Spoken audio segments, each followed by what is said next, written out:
ഇന്ന് ഞാൻ കുറച്ച് എക്സൈറ്റഡ് ആണ്. കാരണം അധികം ആരും ഇന്റർവ്യൂസിൽ കേട്ടിട്ടില്ലാത്ത ഒരു വ്യക്തിയാണ് ഇന്ന് നമ്മോടൊപ്പം ഗസ്റ്റ് ആയിട്ടുള്ളത്.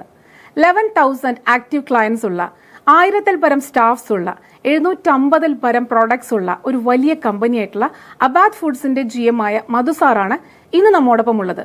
Sir, warm welcome to our inspire show of inspiring stories. അപ്പോൾ ആദ്യം തന്നെ സാറിന്റെ കുറച്ച് ബേസിക്സ് ഒക്കെ ഒന്നറിയാം. സാറിന്റെ നാട്, വീട്, കുടുംബം അതൊക്കെ ഒന്ന് പറയാവോ? എൻ്റെ നാട് തൃപ്പൂണിത്തുറ. വീട്ടിൽ ഫാദർ, മദർ, പിന്നെ വൈഫ്, 2 പെൺകുട്ടികൾ. ഇതാണ് എൻ്റെ കുടുംബം. ഓക്കെ, സന്തുഷ്ട കുടുംബം. യെസ്. അപ്പോൾ സാറിൻ്റെ എഡ്യൂക്കേഷനൊക്കെ എങ്ങനെയായിരുന്നു? ഞാൻ ബേസിക്കലി സയൻസ് ഗ്രാജുവേറ്റ് ആണ്. പിന്നെ PG diploma in personal relations and industrial management. ഇതാണ് എൻ്റെ എഡ്യൂക്കേഷണൽ ക്വാളിഫിക്കേഷൻ. അപ്പോൾ അത് കഴിഞ്ഞിട്ട് സാറ് ജോബൊക്കെ ചെയ്തിരുന്നോ? ഞാൻ ഒരു സീ ഫുഡ് എക്സ്പോർട്ടിങ് കമ്പനിയിലാണ് എൻ്റെ കരിയർ സ്റ്റാർട്ട് ചെയ്തത്. അത് 10 ഇയർ ഞാൻ ആ കമ്പനിയിലുണ്ടായിരുന്നു.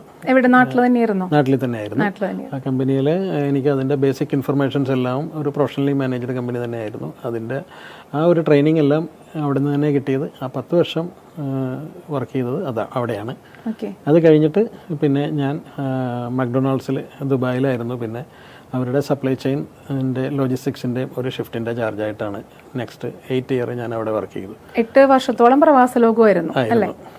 മക്ഡൊണാൾഡ്സ് തന്നെയായിരുന്നു? മക്ഡൊണാൾഡ്സിൽ തന്നെയായിരുന്നു. അവരുടെ ലോജിസ്റ്റിക്സ് ഡിവിഷൻ്റെ 1 ഷിഫ്റ്റിൻ്റെ ചാർജായിരുന്നു. അപ്പോൾ എൻ്റെ ഫാമിലി അവിടെ തന്നെയായിരുന്നു. വൈഫും ആദ്യത്തെ കുട്ടിയൊക്കെ അവിടെയായിരുന്നു. അപ്പോൾ അവിടെ നിന്നാണ് ഞാൻ ഒരു സപ്ലൈ ചെയിൻ എന്ന് പറയുന്നതിൻ്റെ ഒരു ആക്യുറസി, ഈ ലോജിസ്റ്റിക്സ് പ്ലസ് അതിൻ്റെ സർവീസ് ലെവൽ, ഒരു ഹയസ്റ്റ് ലെവൽ ഓഫ് സർവീസ്, അതിൻ്റെ ഒരു ഇൻ്റർനാഷണൽ സ്റ്റാൻഡേർഡ്, ഇങ്ങനെയുള്ള കാര്യങ്ങളെല്ലാം ഞാൻ ലേൺ ചെയ്തതും ഞാൻ എൻ്റെ പ്രൊഫഷനിൽ അത് ആഡ് ചെയ്തതും എല്ലാം മക്ഡൊണാൾഡ്സിൽ നിന്നാണ്. അവിടെ തന്നെയായിരുന്നു. അതെ. അപ്പോൾ പിന്നെ എങ്ങനെയായിരുന്നു അബാദ് ഫുഡ്സിലേക്കുള്ള ആ ഒരു യാത്ര? എങ്ങനെയായിരുന്നു അബാദ് ഫുഡ്സിലേക്കുള്ള എൻ്റെ എൻട്രി എന്ന് പറഞ്ഞാൽ, ഞാൻ ഒരു വെക്കേഷന് നാട്ടിൽ വന്നതാണ്. അപ്പോൾ വീട്ടിൽ അച്ഛനും അമ്മയും മാത്രമേ ഉള്ളൂ. അപ്പോൾ അവർ 2പേരും റിട്ടയർഡ് എംപ്ലോയീസാണ്.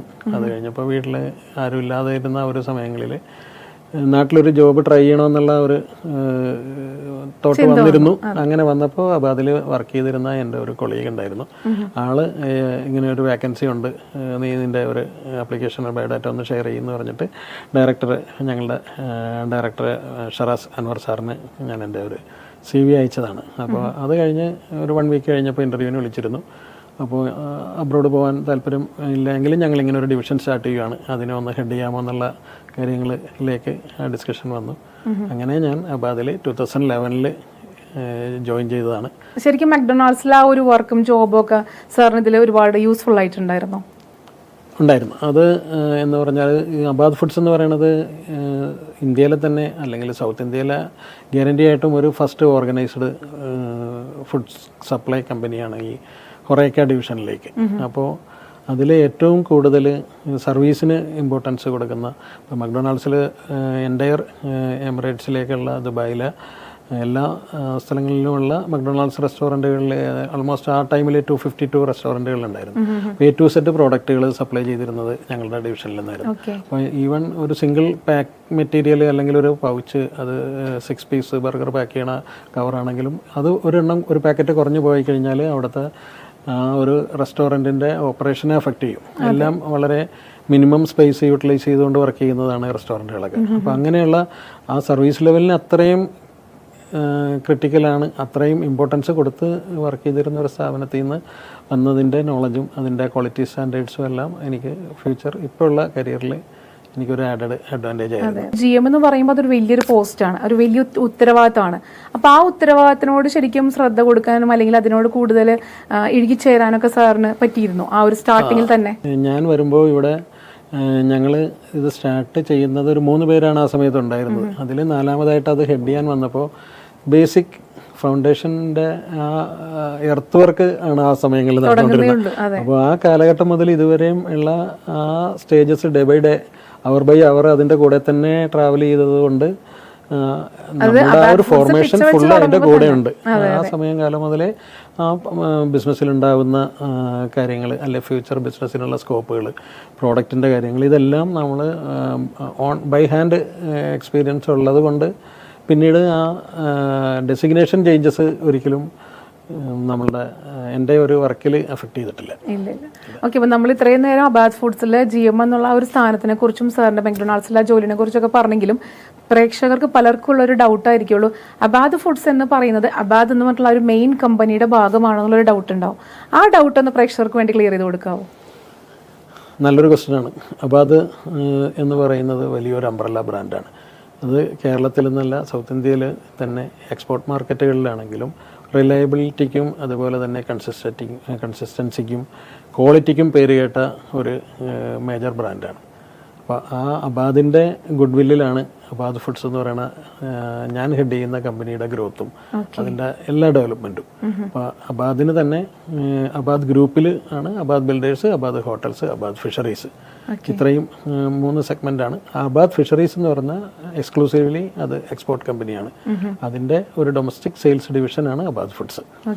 അതായത് Abad resorts, Abad builders and Abad fisheries. Abad ഫിഷറീസിൽ വരുന്നൊരു ശാഖ അല്ലെങ്കിൽ ഒരു ചെറിയൊരു കുട്ടി അബാദ് ഫുഡ്സ് ആണെന്ന് വേണമെങ്കിൽ പറയാം നമുക്ക്, അബാദ് ഫുഡ്സിൻ്റെ ആ ഒരു മേഖല അല്ലേ?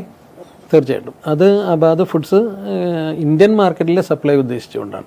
അപ്പോൾ അതിനുണ്ടായിരുന്ന ഒരു അഡ്വാൻറ്റേജ് എന്ന് പറഞ്ഞു കഴിഞ്ഞാൽ അത് നമ്മളിപ്പോൾ എക്സ്പോർട്ട് മാത്രം ചെയ്യുന്ന, എക്സ്പോർട്ട് ക്വാളിറ്റി മെയിൻറ്റെയിൻ ചെയ്യുന്ന, എല്ലാ സ്പെസിഫിക്കേഷൻസും ക്വാളിറ്റി സ്റ്റാൻഡേർഡ്സും ഓഡിറ്റ് റിക്വയർമെൻറ്റ്സും ഫുൾഫിൽ ചെയ്യുന്ന ഫാക്ടറികളിലാണ് ഈ അബാദ് ഫുഡ്സിന് വേണ്ടി നമ്മൾ ഇവിടെയുള്ള ഹോട്ടലിലും റെസ്റ്റോറൻറ്റിലേക്കും ഒക്കെ സപ്ലൈ ചെയ്യാനുള്ള സാധനങ്ങളും പ്രിപ്പറേഷൻ എല്ലാം നടക്കുന്നത്.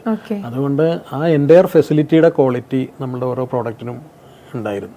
അപ്പം അങ്ങനെയാണ് ഈ അബാദ് ഫുഡ്സിൻ്റെ ആ ഒരു എക്സ്പോർട്ട് അല്ലെ വേൾഡ് ക്ലാസ് ഫുഡ് പ്രോഡക്ട്സ് എന്നുള്ള ഒരു ക്യാപ്ഷനാണ് ഞങ്ങൾ യൂസ് ചെയ്യാറുള്ളത്. ആ ഒരു standard premium quality. Correct. Sir, അപ്പം അബാദ് ഫിഷറീസിന്റെ ഒരു ശാഖയാണ് അബാദ് ഫുഡ്സ് എന്ന് പറയുന്നത്. അപ്പം അബാദ് ഫുഡ്സിൽ എത്രത്തോളം പ്രോഡക്ട്സ് ഉണ്ട്, ഏതൊക്കെയാണ് പ്രോഡക്ട്സ്? അബാദ് ഫുഡ്സിൽ മെയിനായിട്ട് അബാദ് ഫുഡ്സ് എന്ന് പറയുന്നത് 100% റെഡി ടു കുക്ക് പ്രോഡക്ട്സ് ആണ്. അതിൽ നമ്മളിപ്പോൾ ഫിഷിൻ്റെ കാര്യങ്ങളിലൊക്കെ ആണെങ്കിൽ ഹോൾ ഫിഷ്, അത് ക്ലീൻഡ് കട്ട് റെഡി ടു കുക്കാണ്.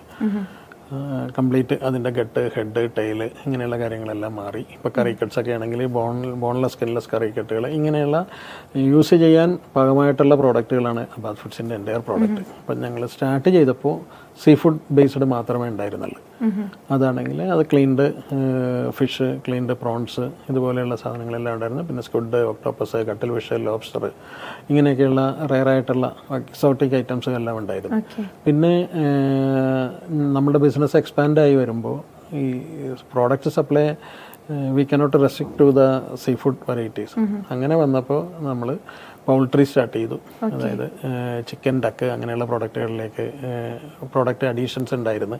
അതുകൂടാതെ മീറ്റ് ഉണ്ടായിരുന്നു, മട്ടൺ, ഫല്ലോ അങ്ങനെയുള്ള മീറ്റ് പ്രോഡക്ട്സുകൾ ആഡ് ചെയ്തു. പിന്നെ വെജിറ്റബിൾസ് നമ്മളുടെ ഹൊറേക്ക ബിസിനസ്സിൽ ഹോട്ടൽ, കാറ്ററിംഗ്, റെസ്റ്റോറൻറ്റ് ഇൻഡസ്ട്രികളിലെല്ലാം ഏറ്റവും കൂടുതൽ ഡിമാൻഡുള്ള പ്രോഡക്റ്റുകൾ ഉണ്ടായിരുന്നു. Green peas, sweet corn, mix veg, broccoli, spinach, ഇങ്ങനെയുള്ള ഫ്രോസൺ പ്രോഡക്റ്റുകളാണ് നമ്മളുടെ 99% സെയിൽസും ഫ്രോസൺ പ്രോഡക്റ്റുകളാണ്. ആ പ്രോഡക്റ്റുകൾ ആഡായി. അപ്പോൾ വെജിറ്റബിൾ കാറ്റഗറി ആയി.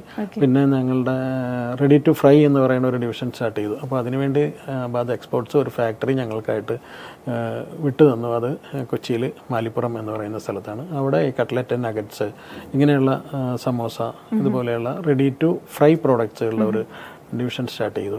ആ ഒരു കാറ്റഗറി ആയി. അതിൻ്റെ ഒപ്പം തന്നെ ഇന്ത്യൻ ബ്രെഡ്സ് എന്ന് പറഞ്ഞിട്ട് പൊറോട്ട, നമ്മളുടെ natural hand made Malabar parotta, wheat parotta, coin parotta, നൂൽ പൊറോട്ട, ഇങ്ങനെയുള്ള ആ ഒരു പൊറോട്ടയുടെയൊക്കെ ഡിവിഷൻസ് എല്ലാം കൂടി ഇന്ത്യൻ ബ്രെഡ്സ് എന്ന് പറയുന്ന ഒരു കാറ്റഗറി ഉണ്ട്. പിന്നെ പൊട്ടാറ്റോ പ്രോഡക്ട്സ് എന്ന് പറഞ്ഞിട്ട് നമ്മൾ ഫ്രഞ്ച് ഫ്രൈസ്, അതുപോലെ തന്നെ പൊട്ടാറ്റോ വെഡ്ജസ്, ഹാഷ് ബ്രൗൺ, ഇങ്ങനെ ആ ഒരു റേഞ്ച് ഓഫ് പ്രോഡക്ട്സുകളുണ്ട്.